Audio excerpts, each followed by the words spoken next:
Good evening, everyone, and also to Mr. Ibanez. I am Giselle Partos Palarca, and we are your tonight's reporters on Noli Tangere, a diagnosis of Filipino society, together with Shalame Barbon, Abel Natad, and Calvin Klein Sescon. Before we start, let's have a recap first. As pointed out in the previous chapter, the winter of 1886 in Berlin was dreary one for Rizal. Penniless and with nothing to eat, he became very sickly and suspected himself for having a tuberculosis. Nonetheless, his publication of the Noli Me Tangere gave him a great joy despite the hard life he had at Berlin. This chapter is focused on Rizal's first novel and his diagnosis of Filipino society during his time. And these are the objectives for tonight's discussion. First is a proposal on writing a novel about the Philippines. Second, ideas on writing a novel about the Philippines. Third, the writing of the Noli Me Tangere. Fourth, the plot of the novel.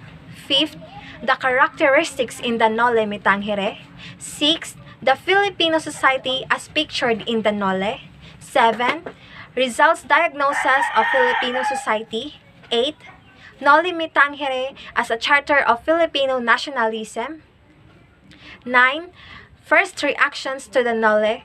The 10th and the last is attacks and defenses of the Noli Me Tangere.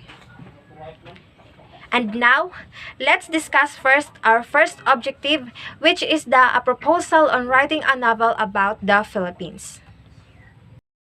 During the course of Rizal's stay in several European cities, he noted that Filipinos were practically an unknown nation. They were mistaken for Chinese in Spain and Japanese in Paris.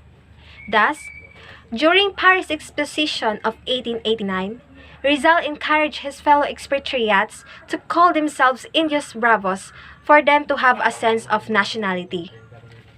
Realizing the need for the Filipino and the country to be known in Europe, Rizal presented a proposal on writing a novel about the Philippines to the Círculo Hispano-Filipino on January 2, 1884. The member of the association unanimously approved this proposal. Unfortunately, however, the project did not materialize because those who were expected to collaborate with Rizal did not write anything on the subject. In addition to this, many of his fellow expatriates were indifferent to the project since they were more interested to write about women. The project died a natural death owing to the foregoing reasons. 1 year after, Pedro Paterno published his novel entitled Ninay, with its subtitle Costumbres Filipinas or Philippine Customs. Paterno's novel, published on 1885, tells the love story between Ninay or Antonina Malo y Buesan, a wealth heiress, and Carlos Mabagsik, a man wrongly accused of rebellion. After being afflicted with cholera, Ninay passed away heartbroken following her separation from her beloved Carlos Mabagsik. Rizal was very happy considering that his purpose was partly fulfilled. Inasmuch as Paterno's novel delved only one particular aspect of Filipino culture, Rizal became more determined to write his own novel about the Philippines. Second is ideas on writing a novel about the Philippines. One of the ideas that provided Rizal the motivation to write a novel about the Philippines was Luna's Espolarium. For Rizal, Luna's canvas conveyed the plight of the vanquished and the pathetic suffering of the human race. Moreover, the Espolarium was perceived by Rizal as a reflection of the spirit of the social, moral, and political life of his time because it clearly showed mankind under severe ordeal, mankind unredeemed, and reason and aspiration in an open struggle with fanaticism and injustice. This made Rizal write a novel depicting the country to be redeemed from bondage and repression. The Noli Me Tangere can therefore be considered as Rizal's Espolarium. Another source of idea for writing a novel about the Philippines was the novel Uncle Tom's Cabin by Harriet Beecher Stowe. This novel portrayed the brutalities committed by American slave owners against their Negro slaves. Owing to the beauty and literary style of this novel, Rizal was able to fully comprehend the pathetic conditions of the Negro slaves. Just like Luna's Espolarium, this novel provided Rizal the springboard to write a novel portraying vividly the miseries of the Filipinos under the oppressive rule of the Spanish tyrants. A third source of idea for a novel Rizal was then conceptualizing was the anti-clerical novel authored by Eugene Sue, The Wandering Jew. This novel made a great impression on Rizal. According to Quirino, the literary form of The Wandering Jew could have probably been used by Rizal as his model to arouse the feeling against the existing Philippine situations and at the same time communicate to the Filipinos the ideals he wanted them to embrace. The writing of the Noli Me Tangere. Rizal started writing the Noli Me Tangere in 1884 while he was studying in Europe. He completed one-fourth of the novel in Madrid.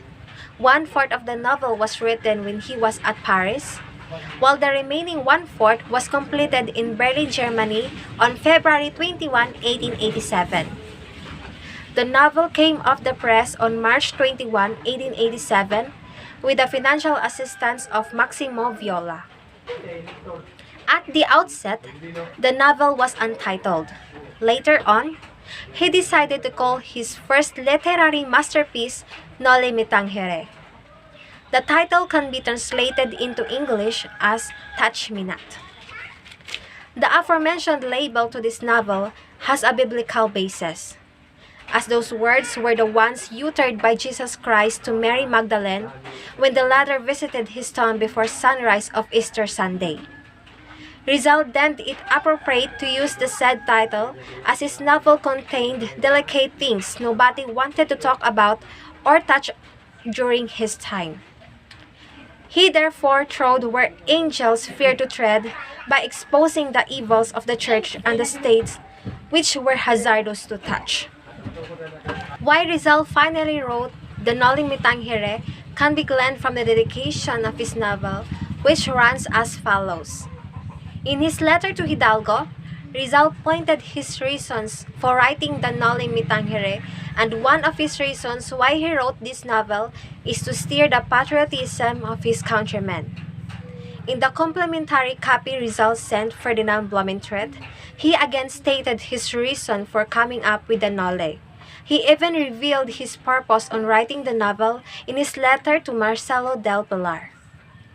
It can be drawn from the foregoing primary sources that Rizal was very certain as to why he wrote the Noli Me Tangere.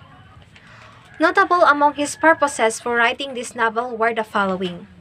First is to picture the past and the realities in the Philippines. Second is to reply the insults heaped on the Filipinos and their country. Third is to unmask the hypocrisy that have impoverished and brutalized the Filipino people. The fourth and the last is to stir the patriotism of the Filipino people.